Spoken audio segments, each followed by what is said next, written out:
ఇప్పుడు మాజీ జిల్లా పరిషత్ చైర్మన్ సంబారి సంబారావు గారిని 2 నిమిషాలు మాట్లాడాల్సిందిగా కోరుతాము.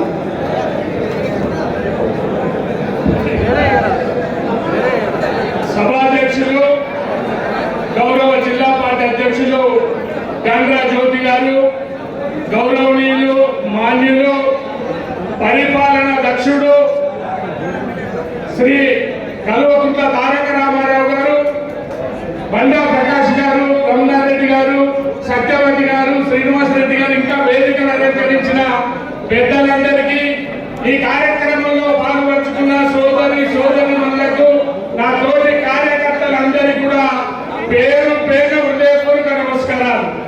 నిజంగా పొద్దున్న నుంచి చూస్తుంటే మన అధికారంలో లేవని అనిపిస్తాయేమో. నిజంగా కేటీఆర్ గారు మంత్రి ఉన్నప్పుడు వచ్చిన దానికంటే ఎక్కువ జనం ఇవాళ వారిని చూస్తే వస్తున్నది. కేవలం అబద్ధాల పునాదుల మీద నిర్మాణమైనటువంటి ప్రభుత్వాన్ని ఎప్పుడు కూలిపోతుందా, ఎప్పటి కూర్చుకుంటారా అని ఎదురు చూస్తున్నది ఇవాళ గ్రామీణ ప్రాంతంలో ఉన్న జనాలంతా.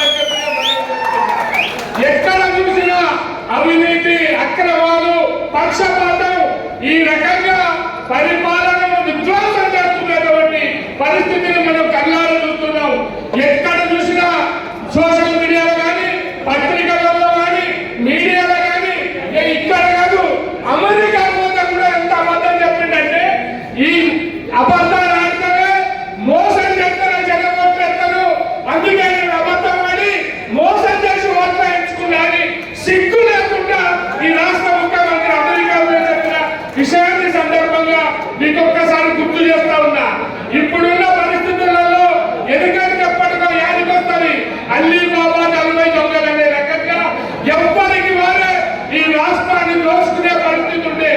ఆనాడు కేసీఆర్ గారి నాయకత్వంలో రాష్ట్ర ప్రభుత్వం కానీ, మంత్రివర్గం కానీ ఒకే ఒక్క నాయకుడి మీద ఎక్కడ అభివృద్ధి జరిగినా, సంక్షేమం జరిగినా కేసీఆర్ అనే మాట గ్రామీణ ప్రాంతం నుంచి మొదలు పెడితే పట్టణాల వరకు కూడా పాకినటువంటి విషయాన్ని మనం అర్థం చేసుకోవాలి.